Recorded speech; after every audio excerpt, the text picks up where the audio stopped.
이스라엘에 들으라, 쉐마 이스라엘 이렇게 외칩니다. 4절로 5절, 이 4절로 5절은 신명기의 다른 모든 가르침들을 응집시키는 핵이자 으뜸계명이에요. 가장 중요합니다. 4절 5절이. 그것은 10계명과 비교하면 10계명의 서언과 제1, 2계명을 긍정계명으로 다시 표현합니다. 쉐마의 첫 고백이 뭐죠? 고백부터 시작합니다. 쉐마가 들으라 해놓고, 우리 하나님 여호와는 누구시라? 오직 유일한 여호와이시니입니다. 자, 그러면 이스라엘이 유일한 한 하나님을 섬기는 방법은 무엇일까요? 어떻게 섬겨야 합니까? 한마디로 말해서 하나님을 사랑하는 것입니다. 자, 그러면 어떻게 우리가 하나님을 사랑할 수 있을까요? 본문 6절 말씀입니다. 오늘 내가 네게 명하는 이 말씀을 너는 마음에 새기고, 아멘. 마음에 새긴다. 자, 하나님을 사랑하려면 우리 마음이 결정적으로 중요합니다. 그 마음에는 뭐가 있어야 돼요? 하나님의 말씀이 있어야 합니다. 그 말씀을 온전히 이해하고 내면화해야 한다는 말이죠. 행동과 실천으로 언제든지 표현될 정도로 말입니다. 여기서 한 걸음 더 나아가야 합니다. 하나님의 말씀을 우리가 마음에 새겼어요. 우리가 하나님의 말씀을 마음에 새긴 부모 세대가 아닙니까? 그들의 시선은 이제 자녀 세대로 향해야 하죠. 반드시 부모 세대 신앙을 계승계대하는 다음 세대가 되어야 합니다. 본문 7절로 9절은 그 실제적인 방법, 어떻게 그래 할 수 있느냐, 그 실제적인 4가지 방법을 소개합니다. 자, 첫째 방법은 하나님의 말씀을 뭐하라? 부지런히 가르쳐야 합니다. 하나님의 말씀이 깊이 그 아이의 영혼에 기억될 때까지 반복하고 또 반복하라는 뜻이죠. 자, 둘째로 하나님의 말씀을 강론해야 합니다. 시간과 장소에 관계없이 하나님의 말씀을 자녀에게 늘 반복해서 말하고 또 말하라는 겁니다.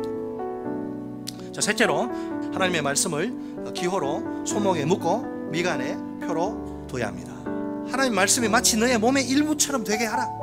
팔, 다리만 아니라 말씀도 똑같은 일부야. 그렇게 소중한 거야, 이 말이죠. 자, 넷째로 하나님의 말씀을 어디에 또 기록하라? 집 문설주와 바깥문 그 대문에 기록하라. 여러분, 집은 이제 가정 공동체가 생활하는 공간이죠. 가족들이 들어오면 나가면 언제나 기록된 하나님의 말씀을 볼 수가 있겠죠. 하나님의 말씀을 늘 보고 항상 기억하며 생활에 실천하기를 힘쓰라는 겁니다. 결국은 이게 무슨 말이냐면 온 가정과 그 가정이 속한 공동체는 하나님의 말씀의 통치를 받아야 한다. 오늘 본문은 하나님의 백성이 누구이고 또 어떻게 살아야 할지를 이제 가르쳐 줍니다. 이스라엘은 하나님의 특별한 사랑을 받은 그분의 언약 백성이죠. 그들을 향한 하나님의 요구는 너무나 분명하고 확실합니다. 전 인격을, 전 존재를 총동원해 하나님을 사랑하라는 것입니다. 그 방법은 하나님의 명령을 지키는 데서 드러납니다. 이스라엘 백성은 하나님의 말씀을 마음속 깊이 간직해야 합니다. 항상 볼 수 있는 곳에 두어야 합니다.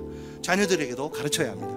이것은 하나님의 말씀이 이끌어가는 삶이죠. 하나님의 말씀이 온전히 통치하는 삶입니다. 하나님의 말씀에 철저히 붙들리고 사로잡힌 삶입니다. 사랑하는 성도 여러분, 오늘 이 자리에 함께 모인 우리는 누구이고 또 어떻게 살아야 할까요? 우리는 이미 하나님의 특별한 사랑을 받은, 예수의 피로 구속함을 받은, 하나님의 특별한 사랑을 받은 그분의 새 언약 백성이죠. 하나님이 자신의 생명이요 전부인 독생자 예수님을 아낌없이 내어주신 사랑입니다. 하나님은 우리에게도 똑같은 사랑을 요구하십니다. 우리의 전 인격을, 전 존재를 100% 쏟아 넣어 하나님을 사랑하라고 말입니다. 우리는 매일매일의 삶 속에서 하나님의 말씀대로 순종해야 합니다. 2024년에는 우리 모두 온전한 신앙생활을 하며 삽시다. 신앙생활은 하나님을 사랑하는 것입니다.